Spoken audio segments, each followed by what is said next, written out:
Hey guys welcome to our channel मु आशा करुवे आपण मैंने भल थे मुई भल अच्छे। चलतु आज ब्लॉग स्टार्ट करिया देखिए आज ब्लॉग केते एंजॉय करा कौन अच्छी। चलतु आज ब्लॉग स्टार्ट करिया देखिए।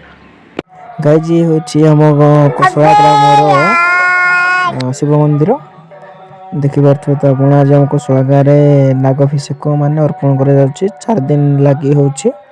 आज होची तृतीय दिन देखु एमती मंदिर भी केते सुंदर देखा ये सब नाम संकीर्तन भी होचे। देखु बर्तमान मंदिर आड़े बुली जा चलते देखिए मंदिर आड़े केमी कौन कर सब देखु मंदिर केते सुंदर लगुच। देखते साइड रे भी आम नाम संकीर्तन होची आमर मंदिर पूरा सुंदर लगुच मंदिर आमर देखते ठीक होम यज्ञ चली देखिपे तो मैंने।